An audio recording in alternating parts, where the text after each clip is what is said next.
Gaji dirut tahun apa? Dirut bisa sampai 500 juta. Sebulan? Iya. Kalau kamu? 180-an. 500 jutaan lah. Kok di sini 1,8 M?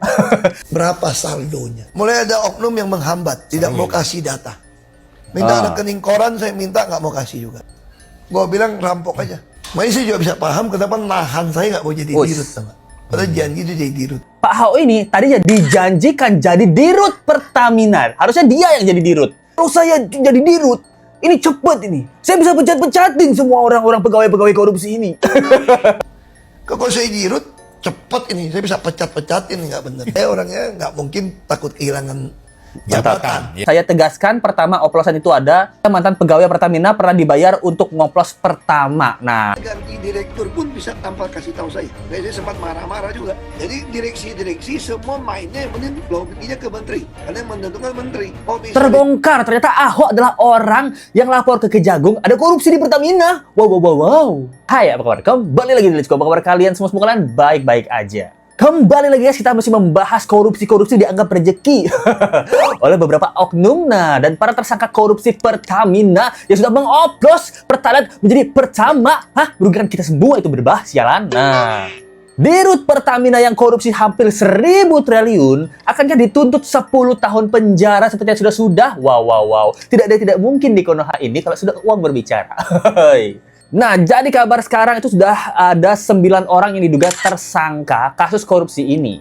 Namun banyak orang yang bertanya-tanya kemana Pak Ahok kemarin jadi komisaris Pertamina, kok sekarang diem-diem baik? Jangan-jangan ikutan ngambil comotan. Nah, hilangnya Ahok dari peredaran, tidak ada bercuap-cuap, ini menandakan sesuatu. Ada yang berteori Ahok juga ikut kecipratan. Nah, ada yang berteori juga ternyata Ahok adalah kuda putih di dalam Pertamina ini. Dialah orang yang membongkar koruptor-koruptor ini sehingga ditangkap. Nah, jadi kita akan membahas dengan data-data yang sudah Let's Go kumpulkan. Oke guys? Oke dong. Jadi sebelumnya kita akan membahas gaji-gaji dari Pertamina itu ya. Jadi dirutnya itu Let's Go dapat sekitar 1,8 miliar per bulan ya. Gaji dirutnya ya, yaitu Rifa Siahaan. Nah, ini Let's Go dapat 7 orang antek-anteknya dia yang diduga juga ikut korupsi gitu. Yang kedua adalah Maya Kusmaya. Itu Direktur Pemasaran Pusat dan Niaga. Itu estimasi gaji bulanannya sekitar 1,54 miliar gitu. 85% dari gaji dirut utama. Edward Korn itu Vice President Trading Operation, estimasi gaji bulanannya itu mungkin sekitar 1,2 M lah. Ada Bambang Rudianto, Vice President Crude Operation, itu gaji bulanannya juga di bawah Vice President Trading Operation, mungkin 1 M-an. Nah, ada Cahyo Oktawibowo, itu Vice President Domestic Crude. Nah, gaji bulannya juga di bawahnya, mungkin sekitar 900 juta. Ada Edi Kurianto, Vice President Trading and Commercial. Gaji bulannya juga di bawahnya, mungkin sekitar 800 jutaan lah.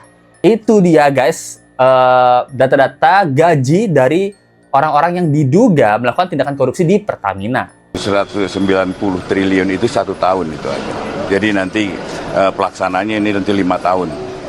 Jadi mulai tahun 2018 sampai 2023. Jadi kerugian yang 197 triliun itu adalah per tahun. Nah, kita diminta untuk mengalihkan 5. Itu hampir 1.000 triliun, guys. Nah, pertanyaannya, Ahok ini, itu kan orang yang di branding paling jujur se-Indonesia. Pejabat paling jujur se-Indonesia ya. Yang masyarakat menganggapnya seperti itu. Let's Go pun jujur, Let's Go menganggap seperti itu ya. Tapi apakah Ahok ini terlibat dalam korupsi ini atau malah dia yang membongkar? Nah, ini pertanyaan yang kedua, guys. Karena Ahok ini jadi komisaris Pertamina dari tahun 2019 sampai 2024. Dan kabarnya waktu dia jadi komisaris itu banyak banget ada laporan dugaan korupsi di Kementerian BUMN. Bahkan dia pernah bilang, masalah di Pertamina ini terlalu dalam. Bisa jadi dia adalah orang yang bikin laporan awal sehingga kasus ini tuh meledak. Ini adalah statement Ahok pada saat dia menjabat di Pertamina. Kita dengerin bareng-bareng, kalian pasti tahu nih masalahnya di mana. Berapa sih gaji dirut tahun apa? Dirut bisa sampai 500 juta. Sebulan? Iya. Kalau kamu? 180-an. Tapi itu di luar bonus tantiam dan lain-lain. Kalau itu kan ada untung. Iya. Kalau nggak ada untung nggak bisa. Dan kalau ada untung 1% sampai 1,3%. Dan dibagi ke seluruh. Bagi sampai pegawai semua. Iya, iya. Itu pun saya turunin baginya ketika untung gitu banyak. Nah, jadi dia di sini mengatakan gaji dirut itu biasanya berapa? Sekitar 500 jutaan. Lah kok di sini 1,8 M? 3 kali lipat dari 500 jutaan yang Ahok bilang. Dan dia itu dapat gaji, kalau komisaris utama, dia dapat gaji 180 jutaan. Nah, tapi dia bilang itu ada untung sekitar 1% sampai 1,3%. Nah, di sini Ahok bilang dia tuh pernah untung sampai 3 miliar dolar. Nah, jadi keuntungan Pertamina pada hal itu 49 triliun. Lah, kok bisa? Korupsinya hampir 1.000 triliun gitu. Berarti kan memang benar itu, pengoplosan itu benar terjadi kan? Kita udah untung 3 miliar lebih yang paling tinggi. Tahun kemarin kita untung 4,7 miliar dolar lagi. Ya. Sebelum Pak Ahok masuk, prestasi Pertamina apa? Setelah Pak Ahok resign dari Pertamina kemarin, apa Apa prestasi? bagus nggak? Ya, kita nggak bisa semua rapat kita upload di YouTube. Betul. Seperti di Oke. Pemda. Ya, ya. Ya. Nah, kalau tugas di perusahaan sederhana. Lihat perusahaan sehat nggak sehat, lihat arus kas. Saya masuk Arus kas. November lah, 2019. Betul. 2020 akan rugi 1 miliar dolar. Yang benci gua kan banyak juga kan di medsos kan. Begitu gua rugi, pasti langsung nyerang gua. Ya, ya. Gua untung aja sampai hari ini masih nyerang gua bilang rugiin Pertamina. Saya ingin tahu berapa saldonya. Nggak ada data. Pertamina nggak ada data. So, masing-masing. Wow. Mana bisa keperbaikin Wow. keuangan. Mulai ada oknum yang menghambat, tidak mau kasih data. Minta rekening koran, saya minta nggak mau kasih juga. Oh. Gua bilang rampok aja, Aduh. paksa ambil. Wow. Jadi let's go pause dulu. Ini dia kasih tahu, jadi dia masuk di November 2019. Nah, 2020 Pertamina akan rugi 1 miliar rupiah. Jadi dia udah takut ya, anjay. Gua udah masuk, Pertamina rugi pasti gua yang diserang nih. Karena kan kita tahu ya, Ahok banyak pembencinya gitu. Tadi di sini caranya dia adalah minta data-data keuangan dan di sana nggak ada yang ngasih. Karena kan mereka pasti berkomplot ya, nggak ada yang ngasih. Terus dia minta laporan rekening koran juga nggak ada yang ngasih. Pokoknya banyak-banyak oknum yang mencegah dia mendapatkan data-data keuangan dari Pertamina pada saat tersebut. Jadinya Ahok ini menggunakan auditor. Nah, audit perusahaan itu swasta dari luar, kenalannya Ahok. Dia nggak pengen ada orang-orang di pemerintahan yang jadi auditor karena bisa bermain-main. Ini let's go podcastnya Pak Ahok, let's go potong-potong bagian-bagian pentingnya aja ya. Nah, jadi dia ngambil auditor dari luar perusahaan, dari luar BUMN, kenalannya Pak Ahok, yang dia masukkan untuk mengaudit Pertamina. Aduh. Paksa ambil. Mana auditor? Ketemu dikenalin. Auditor di BPKP yang udah berhenti swasta. Itu pun mau diangkat jadi pegawai, dimainin setengah mati, nggak bisa. Itu lama. Makanya saya juga bisa paham kenapa nahan saya nggak mau jadi dirut. Padahal janji itu jadi dirut. Kalau saya dirut, cepet ini. Saya bisa pecat-pecatin, nggak bener. Kalau jadi komut kan cuma kasih pengarahan, pengawasan. Itu pun nggak dikerjain. Delay. Tapi oke. Minimal ada kita, orang tahu. Whistleblower system lapor ke saya. Kan kamu korupsi pun, kamu main pun, nggak mungkin merata kan? Ada yang nggak kebagian kan? Ada juga orang jujur di dalam kan? Ya. Yang nggak berani bersuara. Mantap. Banyak orang jujur, orang terjolim, tertindas, karirnya macet, nggak berani ngomong. Karena habis ngomong mah selesai lo karir lo. Jadi semua pegawai Pertamina, boleh ketemu saya, boleh masukin ke saya, boleh ngomong, tanya apa aja. Gue jawab, wah saya jadi dan mereka tahu saya orangnya nggak mungkin takut kehilangan jabatan. Mantap. Nah, jadi di sini Pak Ahok bilang dia punya auditor luar ya, dan auditor luar ini mau dimasukin jadi pegawai itu dia ribetnya setengah mampus karena banyak oknum pegawai yang menghalangi dia. Dan ternyata Pak Ahok ini tadinya dijanjikan jadi dirut Pertamina, harusnya dia yang jadi dirut, tapi dia nggak bisa karena ya banyaknya oknum ya. Seperti kita tahu dirut sekarang kan ketangkep ya gitu. Jadi dia bisanya jadi komisaris utama. Tindakan komisaris utama hanyalah pengawasan sama pengarahan. Nah, dia bilang kalau saya jadi dirut, ini cepet ini. Saya bisa pecat-pecatin semua orang-orang pegawai-pegawai korupsi ini. Ya bener kan Pak Ahok ya? Begitu ya Pak Ahok ya? Saya bisa pecat-pecatin. Makanya banyak banget yang nahan saya untuk nggak jadi dirut. Ahok KW. Let's go juga Ahok, anak hoki. Jadi minimal kalau orang korupsi itu nggak semuanya dapat kebagian. Ada juga orang yang jujur. Orang yang jujur yang karirnya mandek. Cuman nggak berani bersuara. Nah, itu kata Pak Ahok. Jadi di pegawai Pertamina, Pak Ahok juga menemukan orang-orang jujur yang memang nggak berani bersuara. Dan dia menyuruh semua pegawai Pertamina, kalau ada yang ingin ngomong sama dia langsung ke ruangannya, dia langsung terbuka. Jadi kalau orang jujur ini sekali ngomong, mampus kalian semua yang korupsi-korupsi itu. Seperti itulah kira-kira ya. Jadi mantap. Dari rugi 1 miliar, jadi untung 1 miliar. Wow. Itu pertama kali 2020. Dalam waktu berapa lama? Ya berapa? Pokoknya sekedar kunci lah. Sekedar kunci. Pemborosan itu. Oke. Nah, tahun kedua, dia bisa kerja lebih full dong. Kita udah untung 2 miliar lebih. Tahun ketiga, kita udah untung 3 miliar lebih. Itu melampaui sejarah Pertamina ketika harga minyak $100 dan dia masih ekspor minyak loh, bukan impor loh. Zaman dulu ekspor minyak nih, harga minyak itu tinggi pun nggak pernah capai keuntungan sebesar itu. Anjay. Jadi Pak Ahok di sini ngeklaim kalau dirinya waktu menjabat itu adalah keuntungan Pertamina tertinggi, yang dimana keuntungannya itu udah diambil sendiri. Diambil keuntungan pribadi ya dengan oknum-oknum koruptor berbasis sialan itu gitu.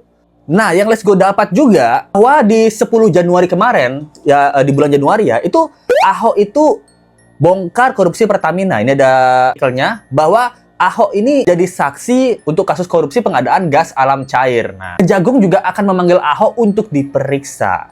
Nah, pertanyaannya, banyak orang yang mikir bahwa Ahok ini ikut terlibat dalam kasus korupsi ini. Kalau Let's Go pribadi, Let's Go berpikir malah Ahok lah orang yang membongkar korupsi di Pertamina. Makanya dia udah enak banget, dia keluar dari Pertamina. Dia kan nggak menjadi komisaris utama lagi. Karena udah tahu, udah nyerah dengan bobroknya sistem Pertamina ini. Nah, korupsinya Pertamina udah nyerah dia. Karena dia kan inginnya jadi dirut.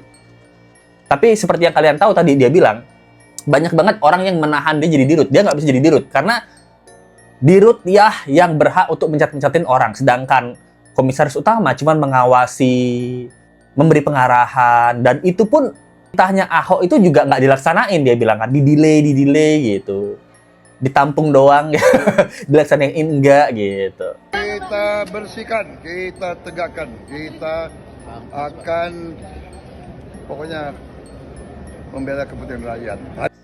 Nah, Let's Go cari-cari ternyata di komen ada satu orang nih yang bilang, saya tegaskan pertama oplosan itu ada, mantan pegawai Pertamina pernah dibayar untuk ngoplos pertama. Nah, kan kesedihan masyarakat ya. Soalnya apa? Kita bayar pajak diapain? Kita bayar pajak di korupsi. Kita beli bensin lah, dioplos. Lapor polisi di pungli. Kita bikin karya seni diintimidasi seperti Sukatani. Kita nyicil rumah, kena gusur. Kemarin kasusnya kan, nyicil rumah kena gusur. Usaha di Pala, kita bangun Indomaret, ada tukang parkir liar. Nah, jadi susah banget emang di Konoha ini ya. Pak Mahfud, kenapa ini undang perampasan aset kok lambat banget? Ini korupsi kita makin merajalela kalau begini. Pak, di DPR Pak, saya bilang, surat Bapak udah 2 kali ke sana nih, saya bilang. Tapi DPR-nya nggak mau. Masalahnya sampai sekarang itu belum ada undang-undang perampasan aset. Ini dulu sempat diajukan oleh Pak D. Jokowi ya, tapi DPR belum ada pengesahan undang-undang untuk perampasan aset.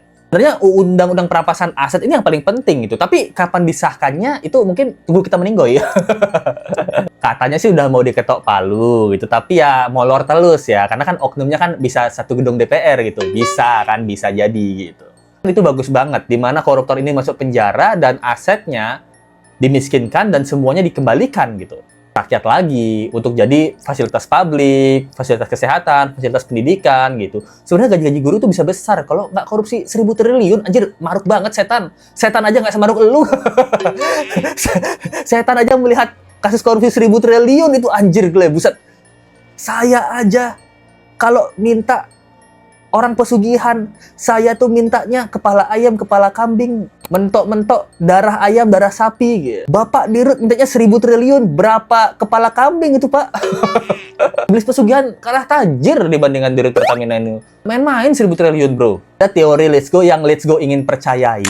Ini teori Let's Go yang ingin Let's Go percayai bahwa di zamannya Pak D. Jokowi mengumpulkan data-data dan informasi untuk bisa menangkap koruptor. Sayangnya pada saat tersebut beliau punya permaisuri dan ratu yang tidak bisa diutak-atik gitu. Jadinya waktu Pak Prabowo di presiden dan tidak ada kekuasaan dari Partai Merah, nah semua data-data informasi dari Pak Jokowi diserahkan ke Pak Prabowo untuk eksekusi. Nah, itu adalah teori yang sangat ingin Let's Go percayai gitu loh. Sekali lagi, ini adalah teori, kalian pasti punya teori masing-masing ya. Tapi kalau itu teori yang ingin Let's Go percayai. Semoga ya. Semoga benar seperti itu. Nah, itu dia untuk kasus Pertamina ini, sesuai namanya Pertamina, P-nya apa? Pengoplos. Apa penipu? Itu deh guys, gimana menurut kalian tentang kasus kali ini guys? Apakah kalian punya teori tentang Pak Ahok? Apakah kalian percaya Ahok orang yang membongkar korupsi ini, ataulah dia orang yang ikut terlibat dalam korupsi ini? Gitu. Coba tulis pendapat kalian di bawah. Thank you banget ya buat teman-teman yang sudah mensupport Let's Go. Dari Sri Sultan kita, Sri Wahyu 861 Sultan Hongkong kita. Thank you banget. Bersyukurlah kamu di Hongkong, Sri Sultan. Sri Sultan, kalau kamu di Indonesia denger ini sakit hati banget Sri Sultan. Kita ditipu pejabat sendiri Sri Sultan, anjir. Terima kasih Kanjeng Mami Ratu Sri Sultan. Sri Wahyu 861 support Let's Go selalu. Thank you banget. Thank you banget nih dari Sultan Malaysia kita, Rafidah Y5N gitu. Ada pesan-pesan buat Let's Go ya. Jangan terlalu banyak hisap vape Let's Go. Ah, bener juga. Nanti bahaya. Apa itu SDM Let's Go? SDM itu maksudnya sumber daya manusia gitu. Jadi kalau kita di Indonesia bilang SDM rendah, jadi sumber daya manusia rendah. Jadi pikiran kita tuh rendah gitu. Makanya kita sering ditipu-tipu pejabat-pejabat berdebas sialan gitu. Demi Sri Sultan Malaysia, Sri Sultan membuang. Apa ini? Tidak berguna. Nasihat dari Sri Sultan Malaysia kita. Thank you banget ya sudah selalu mensupport Let's Go. Itu dia yang saya sampaikan. Kalau kalian ingin mensupport Let's Go lebih, ada link showernya di bawah ataupun dari Super Thanks. Let's Go sangat terima kasih buat teman yang udah mendukung Let's Go dan juga sudah nontonin video Let's Go ya. Sampai ketemu lagi di video berikutnya. Sampai jumpa lagi ya. Bye.